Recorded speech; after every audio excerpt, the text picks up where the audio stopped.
How will you get the buy-in? How do you get the people to, how do you motivate your people? Simple. How do you inspire them? Yes, that's what I want to ask. That as a in charge of one section, how do I motivate my colleagues? Forget about subordinates, I can still order them. Yes. My colleagues will be sharing same level with me. Yes. To have the same Motivational level. motivation, no, even objectives and work it out. Which is why when you set something, it has to be as a team. It has to be as a team. You cannot decide, all right, this is going to be our objective, and from now onwards we are all working towards this. No, that cannot work. It has to be, we want to achieve this. Yeah. You set aside some time, you meet and say, we want to achieve this. How do we go about doing this? What should be our objective? What is the time frame? Who is going to lead?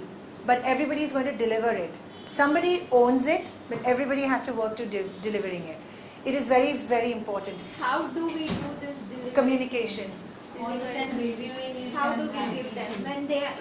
When you are You're equal. par with- Correct. You're equal. So you've come up with this idea. You call for a meeting, informal meeting. It doesn't have to be, because now probably you're talking about, in your case, something that's been set for a while.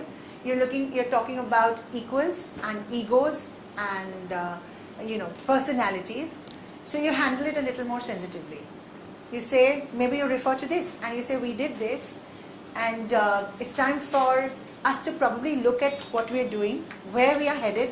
Are we doing the right things to achieve where we are headed? Maybe we could do things differently. After all, the world is changing, times are changing. So that's what you use as a conversation starter. Sit with them, and then although you will be owning it, you handle it very sensitively. In the sense, you let everyone talk. You direct, you guide it to the direction you want it to take, but you let others contribute as well. And you should be open to receiving feedback, because it could be that you're thinking of something, but somebody probably comes up with a better idea or a better way of doing, and you should be able to take it to incorporate it as well. Which it is a two-way process. You will guide them, you will direct them into the direction you want to take them, but at the same time you should be willing to listen to them, to take feedback from them. Then together, jointly, make it into an objective, make it into a goal, set your objectives to achieve that goal, and again it's everybody involved.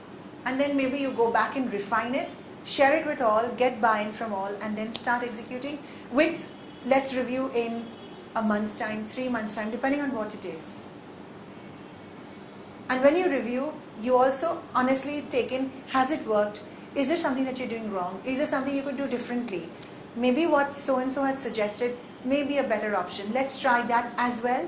And always have plan A, plan B, because we've got to factor in for the unknown. We've got to factor in for something you've not thought of, or just a change in environment.